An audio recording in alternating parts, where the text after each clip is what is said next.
Greetings, my children. I hope you have been well, because today we're plunging back into the depths of hell. The hell that is the hot tamale you pictured on the balcony of a dream that never once thought to take out the trash of your soul that shot a gallon of New England clam chowder on top of... What the fuck am I reading here? What? I thought you said you finished this, Martha! This one screw up after another. Okay, look, I don't want to spoil anything about the next saga, so we're gonna have to improvise here for now. Let's see what controversies have happened during this year so far. No.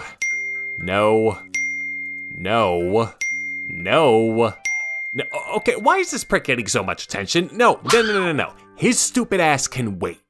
Well, that's excellent. I have a script that's not finished, and I ain't got shit from this year to work with either.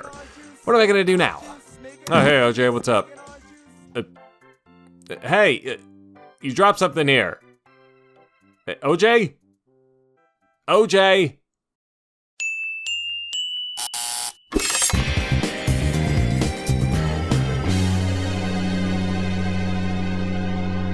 I'm not black, I'm OJ.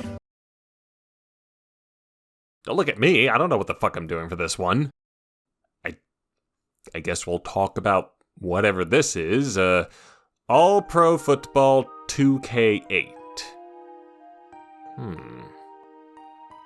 You know, there used to be more football games than just yearly the only one that's left. Like with most sports video games, football games have been around since the invention of the medium, and as the technology grew more and more complicated, so did the games, beyond glorified board games and primitive sprites to slightly less primitive sprites and jump scares. A fair few of these games are fondly remembered, regardless of whether or not they had an official NFL or NFLPA license attached to them, but by the late 90s, the arcades, along with the 5th generation of consoles, were able to bring much of the full game to life, and at the center of it all was one of the newest football gaming franchises of that time, NFL 2K. Alongside NBA 2K and NHL 2K, these were the first entries in the long-running 2K Sports series, most of them being developed by those lumbering Californians at Visual Concepts. Yep, the minds behind such classics like Clay Fighter, Lester the Unlikely, One, Floygen Brothers, and Ooga Booga spearheaded the 2K franchise alongside their owner at Sega. Yep again, fellas, this series started out on none other than the Sega Dreamcast. And I bring them up not merely due to it being relevant to our topic here, but also due to these games and their later entries being widely considered some of the best sports games of all time, especially NFL 2K1. It don't got that 97 on Metacritic for nothing, baby. Sure, they look kind of dated now that we've had 15 years of HD iterations of the sport to compare it to, but I was still kind of impressed at how fluid and fun the games looked in the footage I viewed. Or at least it looked a lot more fun than its contemporary at the time, NFL Quarterback Club 2000, for the Dreamcast. Yeah, I bet you're glad Acclaim's dead. As the 2000s continued, so did the yearly NFL games, and in spite of the whole Dreamcast dying setback, as well as competition from the console publishers, the 2K NFL games remained at the top, alongside the other series. But before Visual Concepts' momentum in the football realm could continue, the company behind that other series pulled a fast one on them by snagging an exclusive deal with the NFL, where they would be the sole producer of football video games featuring official modern NFL teams, players, branding, etc. from henceforth. The deal was only set to last for the next 5 years, but it's been extended a bit beyond that. The point is, they clocked the NFL 2K franchise in the noggin and sent it into a big old coma. It was especially bad news for Visual Concepts' brand new owner at Take-Two Interactive, who now only had their NBA, NHL, MLB, and college hoops franchises for their sports titles. Sure is a wonder they managed to overcome this hurdle. Now, this didn't mean that there could be any more football games from anyone else besides that company. It's just the games couldn't use anything from NFL land. Sounds like a good time to experiment, doesn't it? Think outside the field, so to speak. And, well,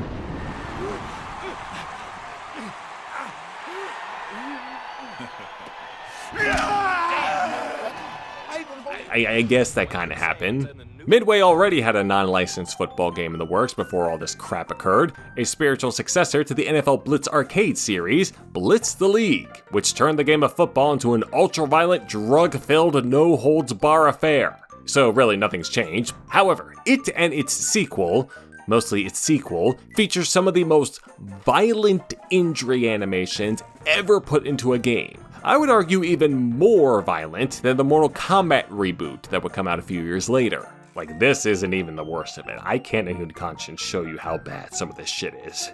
Over at Atari, they actually continued using the NFL license for future entries of the Backyard Football series because according to a representative from that other company, they didn't view Backyard Football as a threat to their empire. I mean, yeah, they're right, but it's very telling that this was the exception they made here. Then there's Tecmo remaking Super Tecmo Bowl for the Nintendo DS, and then making another Tecmo Bowl game for the Wii that ended up being retooled under the ultra-generic title of Family Fun Football. And finally, Natural Motion and 505 released whatever the hell Backbreaker is.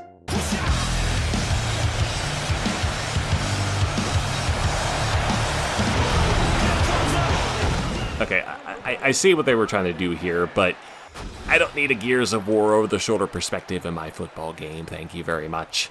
As for what Visual Concepts and Take-Two did in reaction to this, they threw their hat in the ring, or should I say pigskin in the field goal, with what's probably the most workaroundiest game of the ones mentioned. While it's true that they couldn't use the current NFL teams or players any longer, what was stopping them from licensing out the names and likenesses of former NFL players who are no longer under the NFL's meaty grasp, living or otherwise? And that's how we ended up with All Pro Football 2K8. A lot of background for a dumb football game, huh? But I'm sure we ain't even touched the surface with this one.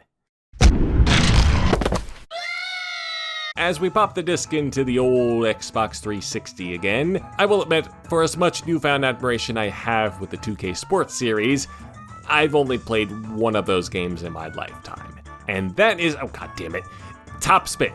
And this isn't technically even a 2K Sports game, so really, I've not played any of them. I do like me some football though, even if the only other football games I've experienced are the Backyard Football and the other series, so All Pro Football could be pretty fresh for my eyes. And I will say, things looked promising from the start. You get to choose from the game's large-ass roster of pros to fill up slots on your team. And these pros are separated into 3 different tiers: gold, silver, and bronze. Now, my older football knowledge is a little spotty, but I was able to recognize some of the legends here, some of whom have been in football games before this one, others who haven't. Folks like John Elway, Joe Montana, Randall Cunningham, Anthony Muniz for the true Bengals fans, Walter Payton, Barry Sanders, Jerry Rice, O.J. Simpson, the ever-hilarious Dick Butkus.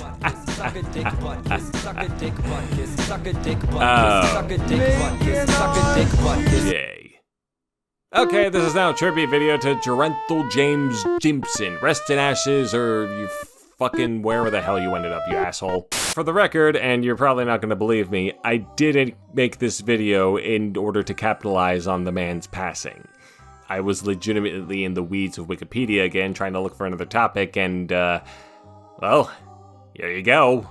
Now, I'm not 100% sure of the age scope for whoever the hell is watching these videos, but I'm sure most, if not all of you, have heard of O.J. Simpson. Like, come on, you've had to heard of this guy, right? He's a man of humble origins who ended up as one of the biggest celebrities of the 20th century. And it's all because of what he's best known for these days: playing football. Yeah, he's not here as a hee goof. The man was one of the best running backs of his era, winning the Heisman Trophy in college and gathering 11,000 total rushing yards, 61 rushing touchdowns, and a pretty good total average of 4.7 yards per carry during his decade-plus long career in the NFL. But of course, that's not all he's known for. He was the starring role in the Naked Gun trilogy, the classic cop drama spoof series from those crazy Midwesterners at Zaz Productions. Dude always got the pratfall kicked out of him, and it was so funny. But yeah, that's probably not the first thing y'all think of when you think of OJ, right? Like, I didn't want to get into the depressing shit right away, but I've danced around this enough. You all most know him as T.D. Parker in the hit HBO comedy series First and 10, a show about football and people or something, I don't know, I wasn't born enough to watch. Alright, let's just speedrun this part. In the mid-90s, O.J. Simpson was accused of murdering his ex-wife, Nicole Brown, and a friend of hers, Ron Goldman. He took the LAPD on an infamous low-speed chase before getting arrested for the crimes. He was later acquitted of perpetrating those crimes in what's likely the most publicized and sensationalized murder trial of all time, later found liable for their deaths anyway in a civil trial filed by Goldman's family, and subsequently ordered to pay tens of millions of dollars, moved to Florida, avoided paying the majority of that amount for much of his life, and other stuff and things. I'm not going to go any deeper than that, and I'm not trying to start any arguments about the trials, but given the information that came out of those trials, I've no qualms in calling the man a violent prick. So with all this in mind, the question becomes, did the developers put O.J. Simpson in the game because of his football accomplishments? Or because he's O.J. Simpson? Or maybe because both? And the answer is no. Yes. I don't know. I mean, I could waste my time and your time surmising a possible answer based on the information at hand, but to get it out of the way, a Take-Two representative spoke with the Engadget team in the midst of this dilemma and stated that they were considering keeping O.J. out of the game, yet because he was a legendary player, he deserved to be there. Okay. I'm not 100% certain if that's a direct quote, but assuming that it is, deserve is a rather interesting word choice, wouldn't you agree? I suppose the follow-up question to that would then be, did OJ deserve to be in the game?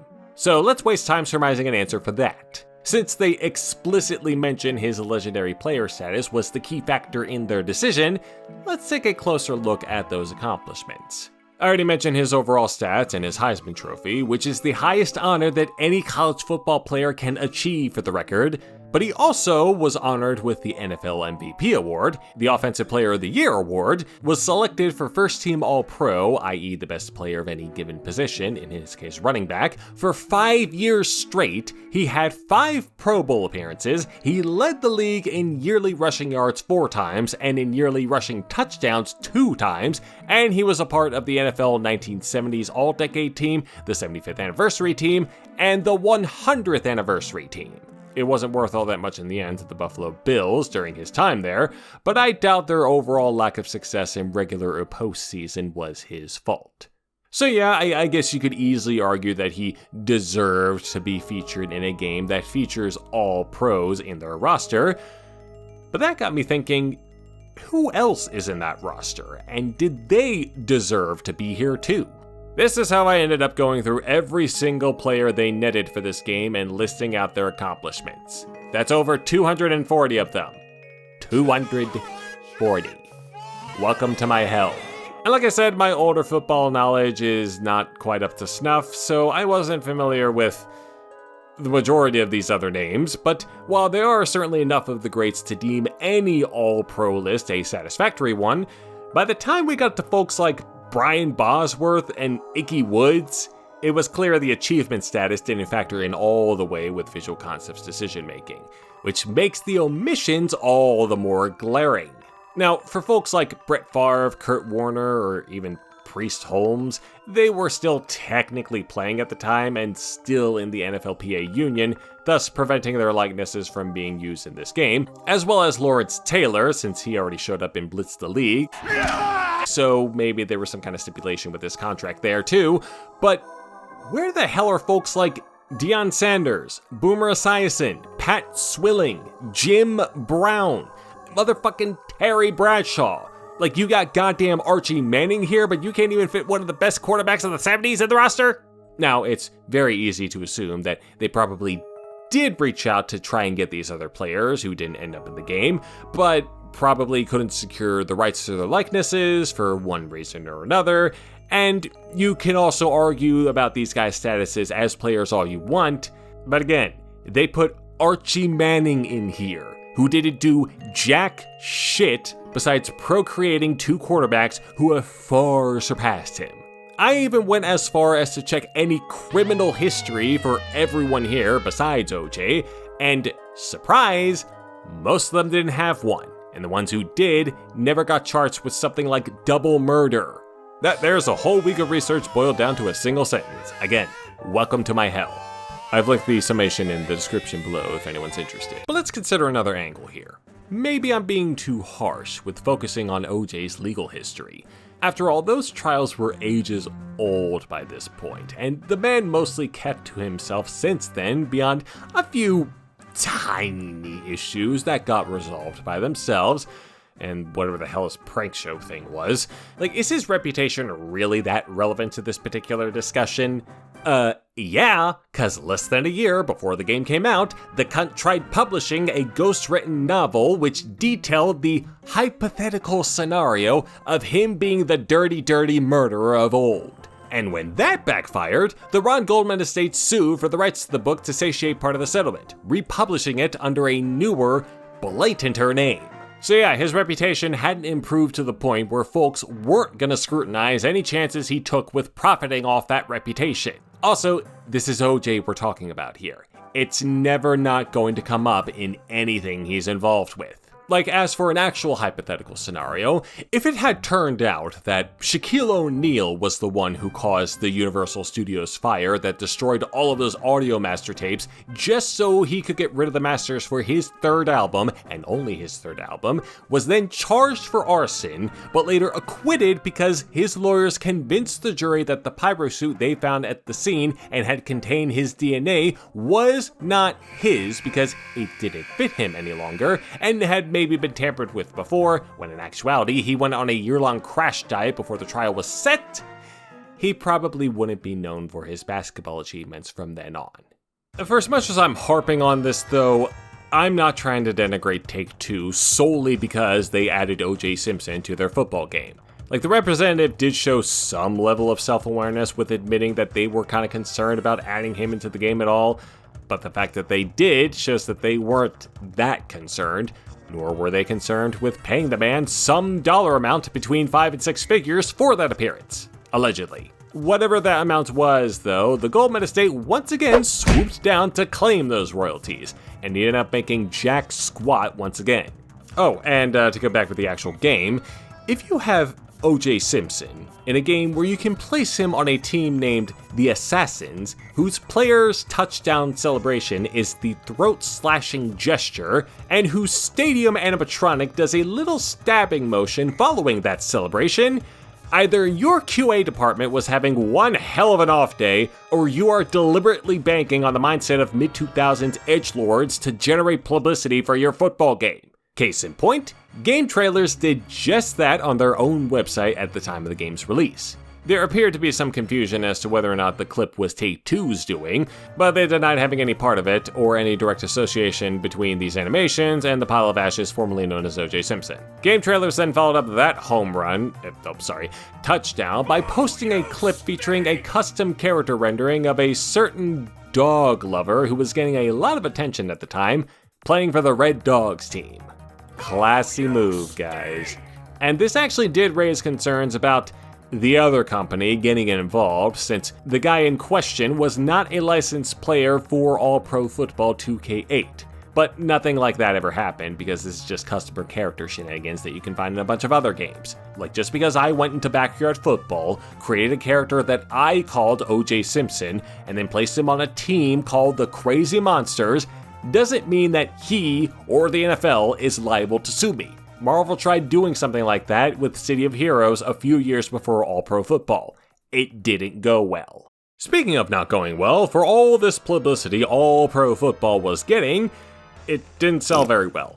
According to The Street, their whole lineup for 2K sports titles from that year weren't projected to be profitable until the following year. And All-Pro Football was not set to ship more than 500,000 copies by the end of Take-Two's fiscal year. That's not nearly as well as their competitors' offerings, but it was better than college hoops, I suppose.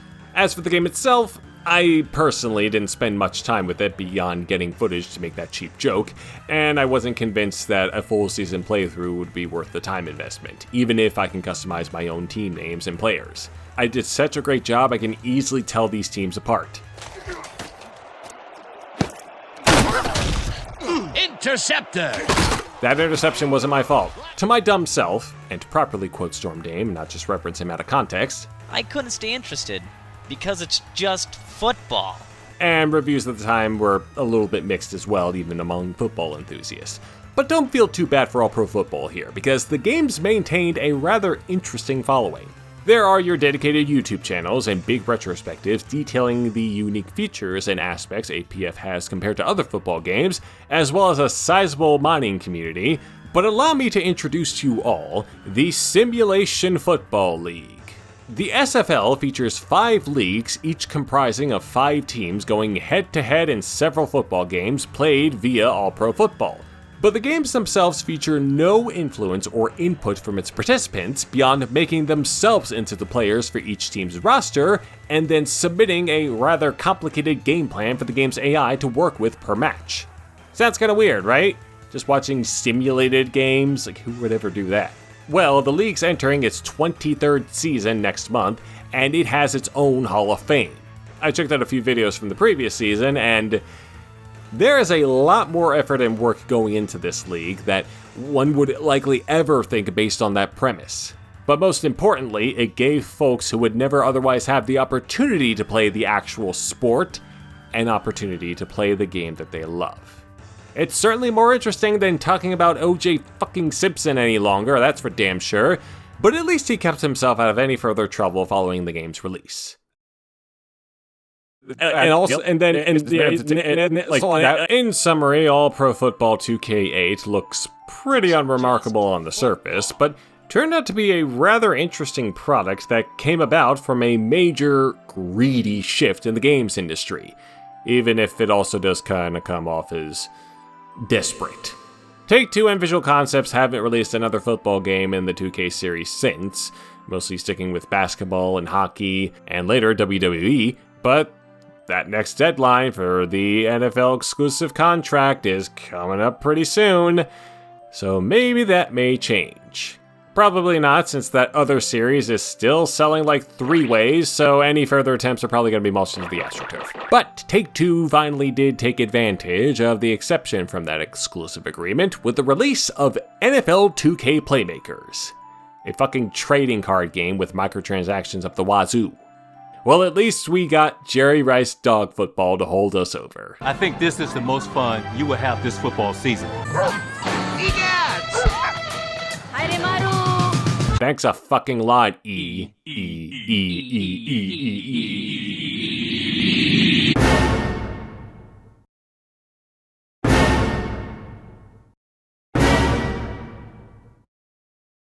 When in actuality, he put the suit in the dryer, set it to high for 5 minutes, and then brought the now miniature suit back to the scene of the crime.